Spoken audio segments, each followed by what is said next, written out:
Hey guys, happy Monday. Welcome back to episode 2 of the MIDD. The MIDD is the Mortgage Intelligently Deal Desk, where we discuss recent loans that we have funded on our exclusive portfolio product lineup.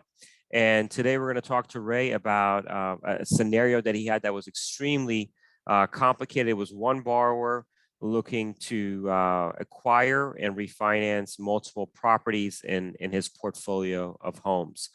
So Ray, without further ado, tell us a little about the properties, the transaction.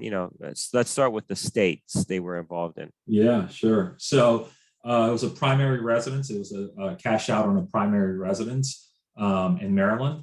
And the client was looking to purchase an investment property in Florida. So those were the two states involved. All right. And then what was something special about the homes? Was it a specific type of property, or what was the problem that you guys were trying to get over that made this loan difficult?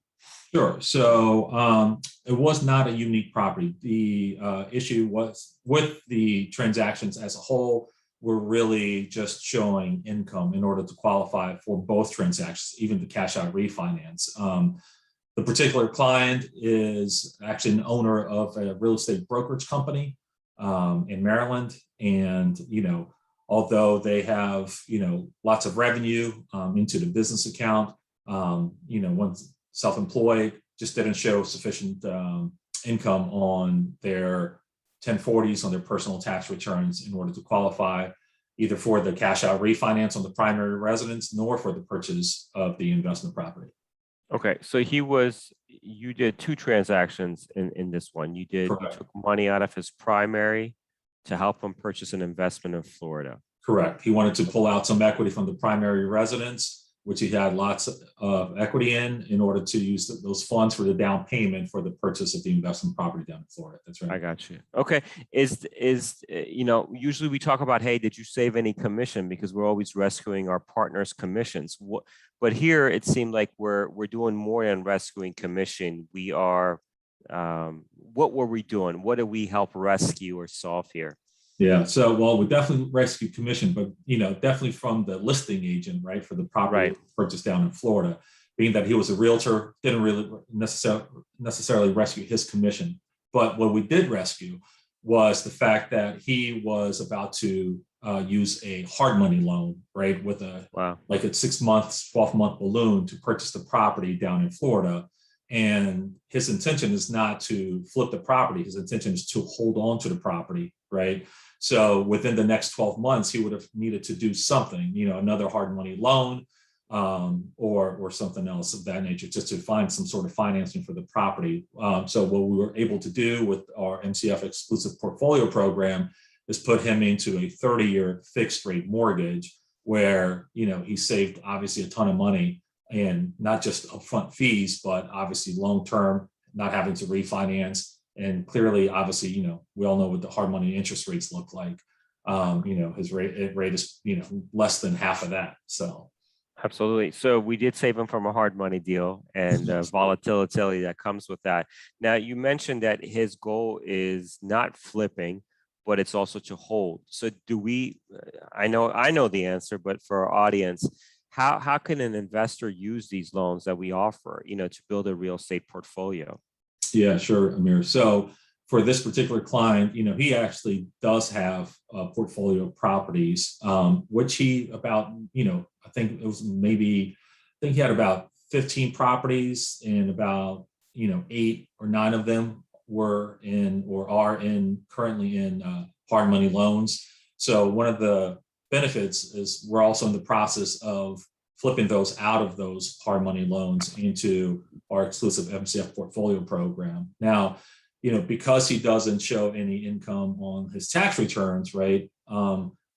The primary residence, we did it one way to qualify him. And for the investment properties, we're doing it a different way, right? So on the primary residences, we were able to basically look at his business account, right, for his brokerage. And we saw, he has a ton of revenue that comes in, on a monthly basis. So we're able to qualify him based on that revenue that he has coming in from his business account. And then on the investment properties, we're able to qualify him simply by the rental income that he's receiving on those properties. Now, the beauty of it is on the purchase, since it was not currently a rental, we were able to qualify him just based on the rental comps from the appraisal. Gotcha. So that was huge.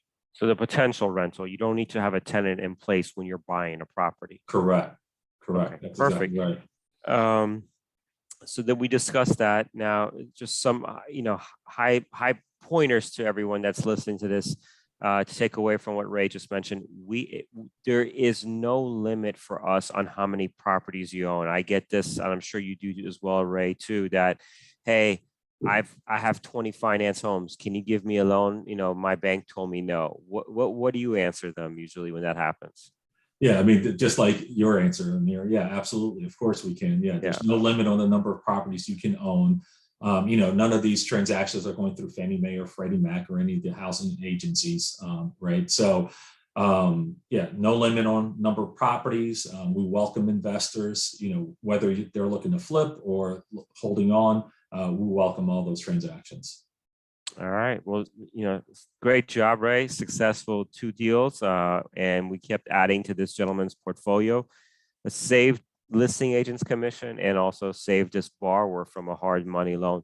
Guys, if you guys have investment properties and you want to grow a portfolio, not just fix and flip, we could help you with that as well. But if you're looking to grow an investment property and rinse and repeat and keep doing it again, we do not have a limit on the number of properties. We do have down payment requirements on investment properties, Ray. What are those?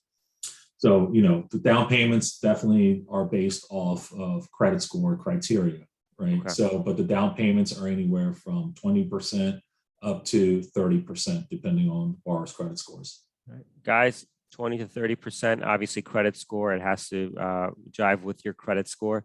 But it's an opportunity for you to become a landlord, to become a real estate investor, and use future potential rents. You don't have to have a tenant in hand. Episode number 2 of the MIDD, guys. I hope this is what you like seeing. If you like it, please subscribe to see how we're helping other individuals in our community and our realtor partners save their commission and avoid predatory hard money loans. All right, guys. Thank you so much. Thank you, Ray.